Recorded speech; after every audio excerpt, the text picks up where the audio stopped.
All right, Daniel Graham has a question for Stephen. Thomas Sowell has suggested that Biden represents a point of no return in the USA given all that has happened. Do you agree with this? And if so, what is the next play for Patriots and Liberty Lovers? You know what? I've tried, and I've always tried to be optimistic in the past, and I've always said, look, I think that the world generally becomes a better place tomorrow than it was yesterday. And I don't know the answer to it. Thomas Sowell is a lot smarter than I am, but with that being said, there were a lot of people who are significantly smarter than I am, most people, who said that it was over with Barack Obama. Yeah. And then we had Donald Trump, which was really one of the greatest American sort of resurgences of my time. So do I think it's over? No. Do I think it's pretty close? Yeah. I think it's pretty close, and I think we have to throw off the veil of being moderates and trying to play nice. Look, we're already politically divided because one half has gone so far left. They want, I hate to sound like a broken record, abortion up until and including birth, period. In states where you have Democratic governors, 50% taxes on capital gains, over 40% when you're talking about on your individual income.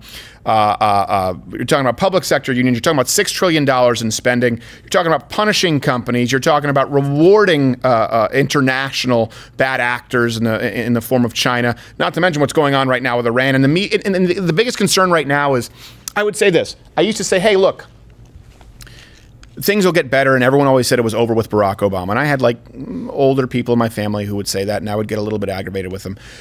But a big part of why I was hopeful back then, to go back to that story I just told you about how I had to pay the old school union SAG with money that my brother made as a YouTube partner in this sort of Wild West. When I saw it happening with Barack Obama, keep in mind that was, I was on YouTube starting 2006 and started doing political stuff in 2009. And I saw it happening, and I said, but you know what? The good thing is there's no gatekeeper to the information anymore. So I'd say, so yeah, Barack Obama could be real, and he was bad for the country. He was corrosive.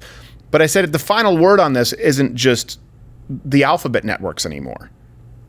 Right? I said, because now anyone can have a voice, and that's going to be good, because for the first time, people will be able to actually hear these voices. Keep in mind, I came from Canada, where really pre-sort of modern internet, certainly pre-Facebook, pre-Twitter, we still basically had MySpace and Zynga. Right? I didn't get AM radio. It was government-funded media with the CBC. So I didn't have the option of hearing the other side of the story. And I was seeing the silver lining. But now those people are more aggressively pro-censorship and anti-individual liberty than even the legacy media outlets, and they're in this unholy relationship. So that is something that has changed dramatically, really from just Barack Obama to this. I mean, to give you context, in 2016, when Donald Trump took office, the Oscars, I think over 35 million people watched it. Yeah. You know how much? 9 million. Yeah. That's in 2016. Go back, I guarantee I don't have the numbers, you go back to when Barack Obama was president, the numbers were probably, you still had American Idol pulling in 40 million people. Those numbers will never happen again on traditional media. But guess what? ABC, the network of the Oscars, they'll get us banned. Yeah. Because they have the same boardroom meetings. They go on the same vacations with YouTube and Facebook and Twitter. So what is most scary to me, and that's why I think that states need to fight this, and we have our lawsuits, and my half-Asian lawyer, Bill Richmond, is here, is unlike the era of Barack Obama, where the policy was horrible, but I saw an emerging medium as far as at least rallying the information to the American people. If that goes away completely and Democrats had their way, if there isn't a fight like hell, and you can go to CrowderShop.com, that's why we have that shirt. If there isn't a fight like hell moment right now, then I think it's the sun setting on America. But we're not there yet. We're not there yet. But I will say, the moment that everyone sort of just relinquishes that territory and says, all right, the biggest companies in the world who control the entire public town square, we're going to relinquish that territory to liberals like we did to Marxist communists in the 60s with Hollywood. If that happens, that's where I will write a eulogy. But we are not there yet, and there is an opportunity to prevent it from happening.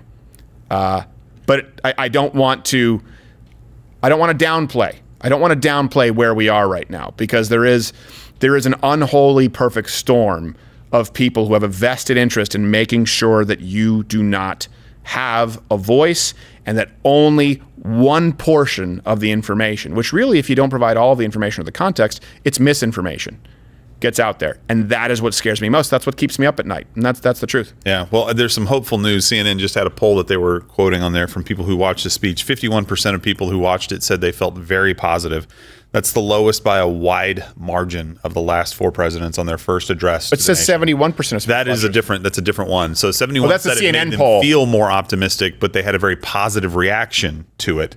Donald Trump was way higher than that. Barack Obama was higher than that in their first address, and George W. Bush was higher than that. They showed that, and they were like, "Oh, I cut away from that graphic. It makes them look really bad." And By 13 points, I think. And I don't think that Joe Biden is the kind of guy who's going to light the country on fire where people go, "Oh, we need more of that." I mean, basically, I'll leave you with this. This is also a silver lining here, okay?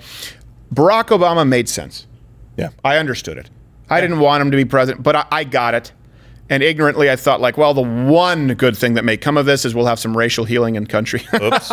Boy, do I have egg on my face. Yeah, we're white. Duck egg, right? Is it because I don't want the white? No. Yeah. But we went from Barack Obama, as Vice President Joe Biden, we went from hope and change to remember me? Same old, same old. And so there is some value in at least Americans going like, all right, okay, I heard all this talk about the swamp and the DC elite, but this is exactly politics as usual. And I don't think he's the kind of person who's going to inspire a lot of people with the unknown, because everything about Joe Biden is known. And most of it is unlikable. It's unwatchable. So that's a good thing. He's not the kind of candidate that Barack Obama was, where he was really sort of this unknown, this junior senator with a voting record who mainly present. Those were his votes. We didn't know a whole lot about him, but he, at that point, was different. It was time for the first black president. They sold him as kind of a moderate. He was pretty articulate. He was charming. He seemed like the kind of guy that you would want to have a beer with. And now we have someone who, at least in the personality contest, isn't going to be winning any popularity points. And I think that there is some real value in, over the course of these 4 years, if it goes how we know it's going to go, tying that as an anchor around Joe Biden's neck. But again, we can only tie that anchor around his neck if all of the information is not controlled by really 5 companies on Earth. That's the biggest fight of our time. That's where you've got to focus your energy. That's where you've got to get involved. And that's why we will be here until the sun, I said sin, I'm sounding like Joe Biden. Gosh, one beer. Until the sun sets. We're going to be here until that moment. And I don't think it's coming. But it could. I always say this, you don't need to know that you will win the fight. You just need to know that you can win that fight, and we are certainly at a point where we can win this fight, and that is good enough. It has to be good enough. Yeah. It has to be good enough. Otherwise, there would have never been an America to begin with. Watch Louder with Crowder live, Monday through Thursday, 10 a.m. Eastern.